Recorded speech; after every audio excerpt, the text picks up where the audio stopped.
Proposal सुन के उसके बाद आप डिसाइड कर सकती है। यूडी ने कहा, मुझे कोई इंटरेस्ट नहीं है। कनिका ने कहा और जाने लगी। तभी यूडी ने धीरे से कहे, कनिका प्लीज। कनिका जब पीछे मुड़ी उसकी आंखों में अब गुस्सा नहीं दर्द था। Why now Yudi? I am sorry, मैं समझ नहीं रहा तुम क्या कहना चाहती हो। यूडी ने अनजान बनते हुए कहा। अनजान मत बनो यूडी, कनिका वॉर्न किया। पहली बात, मेरा नाम युधिष्ठिर कपूर है। दूसरी बात, you are not being professional. आपके लिए इतना सब खर्चा करके यहाँ बुलाया है और आप ऐसे ही सब छोड़कर जा रही है, यूडी ने कहा। एम.आर. कपूर। कनिका ने गहरी सांस ली और बोली, ठीक है, आपके प्रपोजल के बारे में बताएं। प्लीज सिट, मुस्कुराते हुए यूडी ने कहा। यूडी ने अपने आइडियाज और थीम और सारे डिटेल्स कनिका को प्रेजेंटेशन के थ्रू समझाया और कहा, तो ये मेरे आइडियाज है। अगर आप इससे बेहतर आइडियाज ला सकते हैं तो अच्छी बात है, लेकिन जो भी आप करेंगे मुझे टॉप क्लास होना चाहिए। कनिका यूडी को देखते हुए जज करने लगी। कहीं पर भी यूडी ने अपना प्रोफेशनल और पर्सनल लाइफ मिक्स नहीं किया। शायद सच में यूडी कनिका के साथ बिजनेस करना चाहता था, वो यहाँ टाइम पास नहीं। ओके मिस्टर कपूर, मैं फिर से उन डिजाइन्स को अपने असिस्टेंट के साथ स्टडी करूंगी और फाइनल डिजाइन 5 दिन में दे दूंगी, कनिका ने कहा। कनिका जी, हमारे इस होटल में 60 रूम्स है। मैं चाहता हूँ सारे रूम्स के डिजाइन्स अलग रहे, ताकि गेस्ट्स जब दूसरी बार आए उन्हें हर बार नया एक्सपीरियंस जीने को मिले, यूडी ने कहा। Sure MR. कपूर, मेरी टीम आपको निराश नहीं करेगी, बोल कनिका खड़ी हुई। गुप्ता जी, आप इन्हें इनके रूमे तक ले जाएं, यूडी ने कहा। यस सर, बोल गुप्ता जी कनिका और उसकी असिस्टेंट को ले गया। कनिका को जाते देख यूडी ने खुद से कहा, इस बार तुझे अपने से दूर जाने नहीं दूंगा। बड़े मुश्किल से मैं यहाँ तक पहुँचा हूँ, सिर्फ इसलिए कि तुम्हें वापस पा सकूं। और इस बार किसी को भी हमारे बीच नहीं आने दूंगा। नैनीताल युधिष्ठिर का घर नहीं है, पर नैनीताल वो जगह है जहाँ से यूडी को एक नई उम्मीद मिली। 2 साल पहले कनिका का सच जानने के बाद यूडी को रियलाइज हुआ कि वो कितना बदल गया है। इंडिया में वो सबसे सुलझा हुआ लड़का था, वही ऑस्ट्रेलिया में उतना ही बिगड़ गया था। उसका गोल कभी हॉकी था ही नहीं। भले ही कनिका ने उसे स्पोर्ट्स में जाने के लिए कहा हो, पर हॉकी ने उसका प्यार छीन लिया और खुशियां दूर हो गई। ऐसे शौक का क्या यूज है अगर आप खुश नहीं हैं तो। अगले दिन ही यूडी ने इस्तीफा देकर हॉकी टीम से बाहर हो गया। कोच ने कई बार यूडी को वापस बुलाया। टीम टूटने लगी थी, क्योंकि कैप्टन ने खुद रेजिग्नेशन दी थी। सबने उसे वापस आने को कहा, पर पूरी टस से मस नहीं हुआ।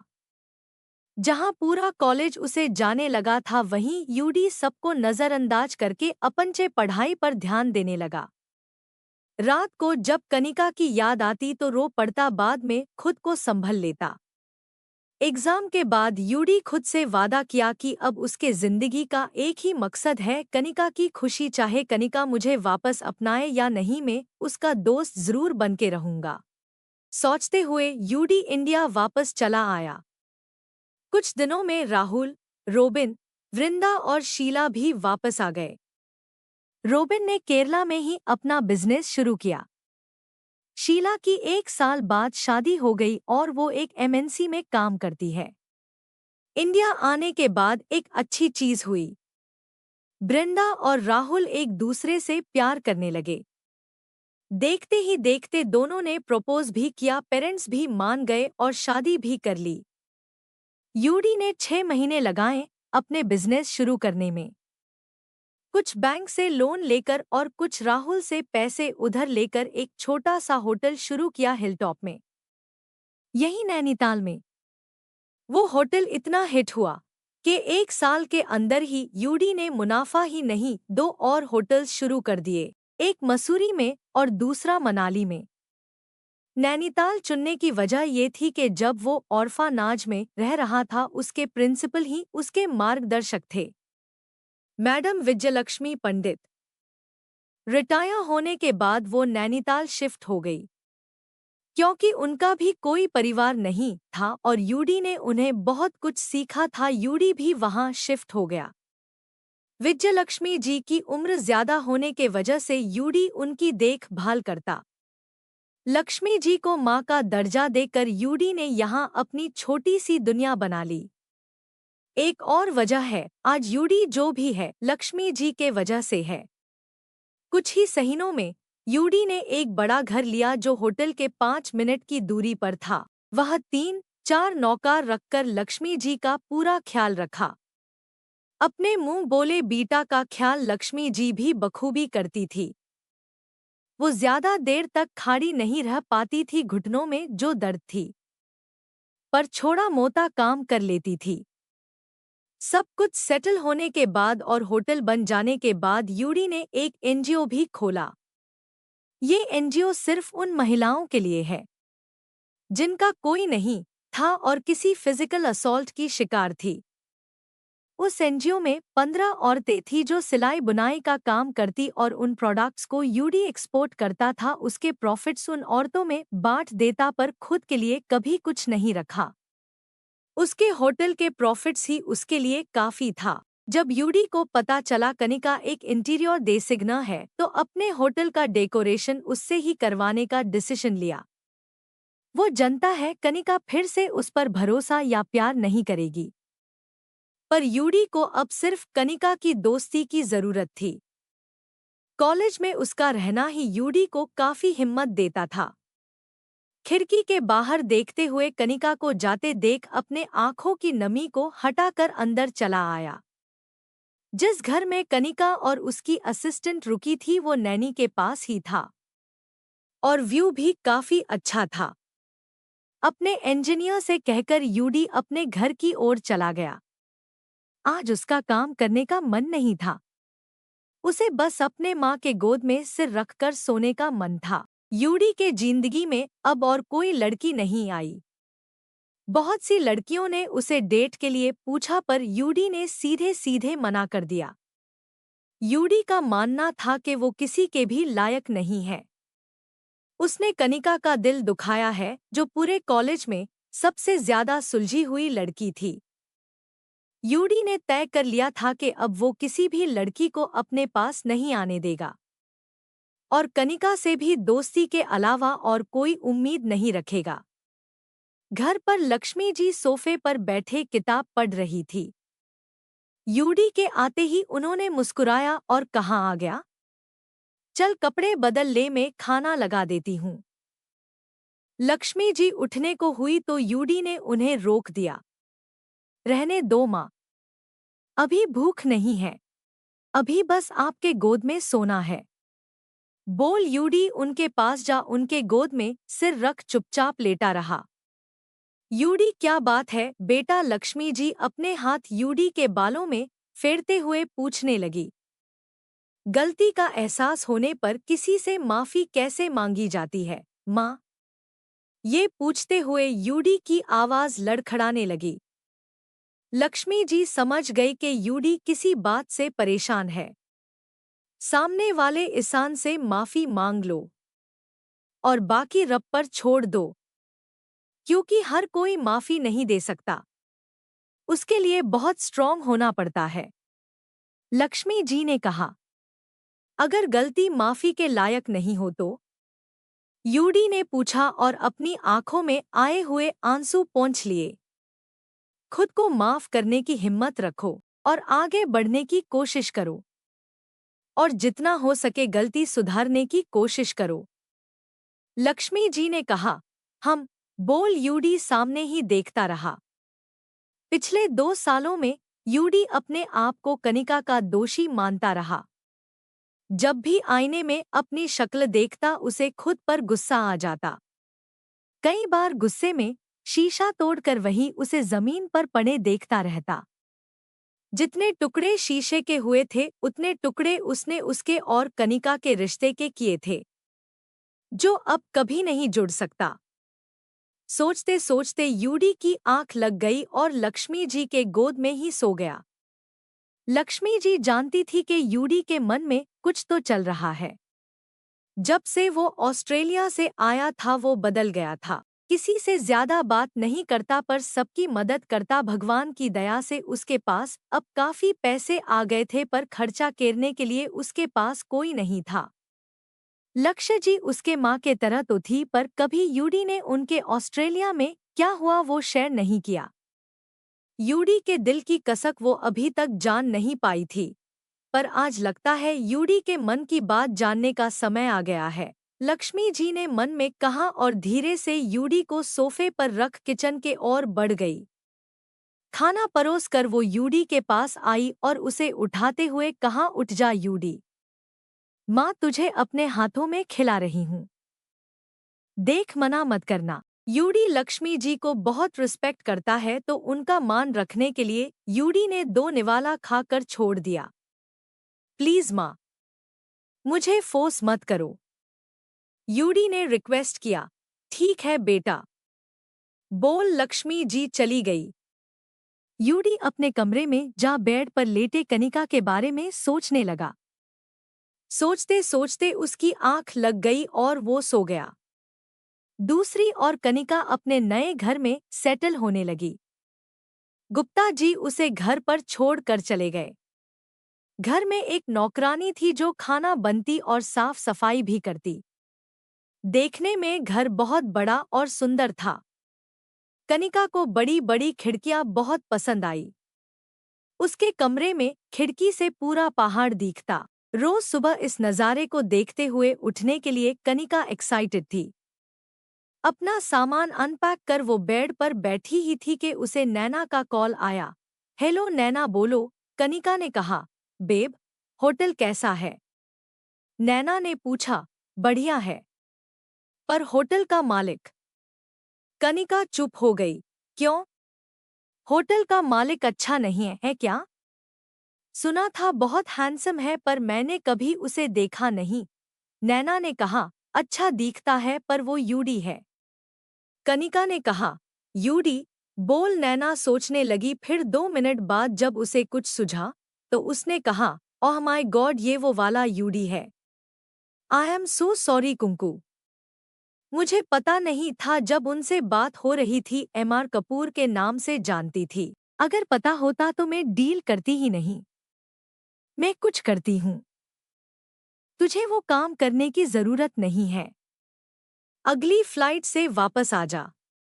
अरे रुक जा, राजधानी एक्सप्रेस। कोई दिक्कत नहीं है, मैं ठीक हूँ। जिंदगी में आगे बढ़ना ही समझदारी है, और मैं आगे बढ़ गई हूँ। कनिका ने नैना से कह दिया पर उसका मन बोल रहा था कि ये झूठ है। Are you sure? नैना ने पूछा।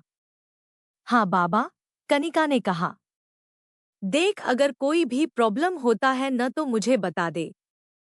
मैं तेरी बुकिंग कराकर अगली फ्लाइट से बेंगलुरु बुला लूंगी। नैना ने कहा। जी मैडम, जैसे आपकी इच्छा। कनिका ने प्रणाम किया। ठीक है फिर, अगर और कोई बात हो तो बता देना, मैं यही हूँ। बोल नैना ने फोन रख दिया। अपना फोन दूसरी ओर फेंक कर कनिका ने खुद से कहा, तुम चाहे लाख कोशिशें कर लो यूडी, मेरे दिल में कभी तुम्हारे लिए जगह नहीं बनेगी। अगले दिन कनिका होटल की इंस्पेक्शन करने में बिजी हो गई। कहाँ पर क्या करना है, कौन से रूम में क्या थीम होगा। उसके हाथ में फोन था और वो नैना के साथ वीडियो कॉल कर रही थी। मुझे लगता है कि हमें पैस्टल कलर्स की थीम रखनी चाहिए। कलर्स सूदिंग भी है और गेस्ट्स को पसंद आएगा। कनिका एक कमरे में देखते हुए बोली। अच्छा आइडिया है कुकू। उसका 3D इमेज बना के दिखा। नैना ने कहा। कुकू? पूछते हुए यूडी वहां आया। अपने चेहरे से मुस्कुराहट हटाकर कनिका ने कहा, नैना मैं तुझे बाद में कॉल करती हूँ। ओके बाय, नैना ने कहा और कॉल रखा। कहिए, आपको क्या कहना था? कनिका ने फोन को अपने पॉकेट में रखते हुए कहा। कुछ आइडियाज मिले क्या, कुकू? यूडी ने शरारत वाली स्माइल देते हुए पूछा। नहीं यूडी। बन रहा है, कनिका ने कहा। आज बड़े दिनों बाद अपना नाम उसके मुंह से सुनकर यूडी को पसंद आया। No problem. अपना टाइम लो और अच्छे से डिजाइन्स करो। बोल यूडी उसके पीछे पीछे जाने लगा। कनिका अपना इंस्पेक्शन करने में बिजी हो गई। यूडी ने दोनों के बीच डिस्टेंस मेंटेन कर रखा था। वो नहीं चाहता था कि गलती से भी वो उसे छू ले और कनिका उस पर बरस पड़े।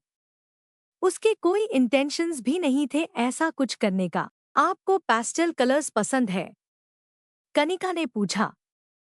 शायद। कभी ट्राई नहीं किया है कोई भी कमरे में तो पता नहीं, यूडी ने ऑनेस्टली कहा। पीछे मुड़कर कनिका ने पहले पूरी को अच्छे से देखा कि कहीं वो झूठ बोलकर उसका मजाक तो नहीं उड़ा रहा। फिर सामने देखते हुए कहा, मैं कुछ डिजाइन्स भेज दूंगी, उन्हें देख लो। अगर पसंद आए तो वैसे ही डिजाइन्स बना सकते हैं। कनिका ने कमरे का लेंथ एक छोटे से मशीन से नापने लगी। अभी दूसरे फ्लोर का कंस्ट्रक्शन शुरू नहीं हुआ, या तो धूल और मिट्टी ज्यादा थी। ऐसे तैसे कर कनिका आगे जा रही थी जब गीले फर्श पर उसका पैर फिसला और वो गिरने को हुई।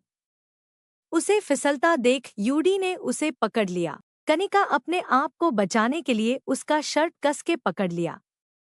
यूडी का हाथ कनिका के कमर पर था और कनिका का हाथ यूडी के दिल पर। उसका दिल बहुत जोरों से धड़क रहा था, ये अच्छे से कनिका महसूस कर पा रही थी। यूडी, कनिका ने कहा। तो यूडी होश में आया और उसको खड़ा करते हुए कहा, आप गिरने को हुई तो आई am sorry. It's okay, Kanika ने कहा। दोनों नीचे चले आए। फिर एक्सक्यूज मी बोलकर कनिका बाहर चली गई। उसके जाने के बाद यूडी के चेहरे पर एक हल्की सी मुस्कान आ गई। बहुत हल्की सी, सिर्फ कुछ सेकंड के लिए। बाद में खुद को संभालकर वर्कर्स का काम देखने लगा। 3 दिनों बाद यूं ही अपने ऑफिस में काम कर रहा और कनिका अपने केबिन में डिजाइन्स बना रही थी। कुछ काम से यूडी अपने केबिन से बाहर आया और क्योंकि कनिका के केबिन का दरवाजा कांच का बना था, यूडी ने अंदर देखा तो गहरी सोच में कनिका लैपटॉप को घूर रही थी और दांतों के बीच अपना पेन चबा रही थी। उस पेन का कैप अब बस टूटने ही वाला था। चबा चबा कर कनिका ने उसका हुलिया ही बदल दिया था। बेचारा पेन। अपना सिर हिलाते हुए मुस्कुरा कर यूडी चला गया।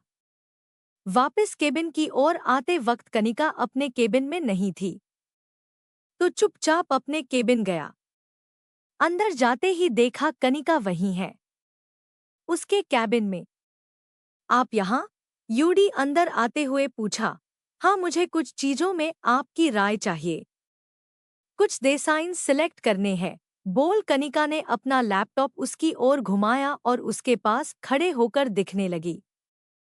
यूडी लैपटॉप में देखते हुए बिजी था, पर कनिका का दिल जोरों से धड़कने लगा, जैसे उसका दिल अब भी यूडी को पहचानता है। फिर अपने दिल को इग्नोर कर कनिका ने आइडियाज बताए और उनमें से एक यूडी ने सेलेक्ट किया। मुझे लगा ही था आप यही सेलेक्ट करेंगे, बोलते हुए कनिका मुस्कुराने लगी। फिर क्यों पूछा? यूडी ने प्यार से पूछा। यूडी की सॉफ्ट टोन सुनकर कनिका चिढ़ गई और घूरकर बोली, प्रोटोकॉल है। ओके फिर, बोल यूडी अपने कोम में व्यस्त हो गया।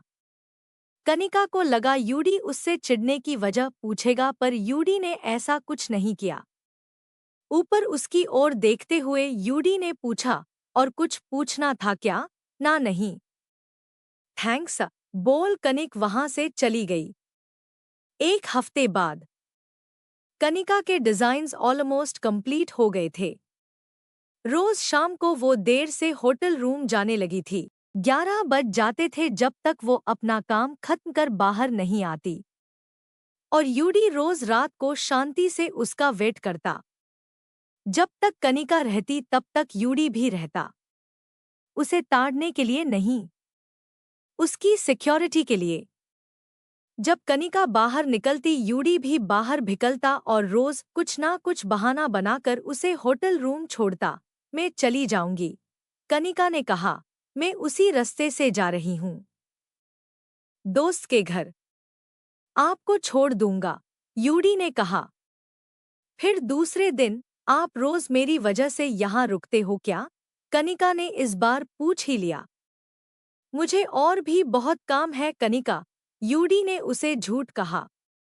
एक हफ्ते बाद कनिका खुद समझ गई कि यूडी उसके लिए रोज रात को ऑफिस में रुकता है ताकि कोई उसे फिर से परेशान ना करे। यूडी उसे खुद घर छोड़ता है। अब कनिका ने भी पूछना बंद कर दिया। वो अपना काम खत्म कर चुपचाप वहां आकर वेट करती।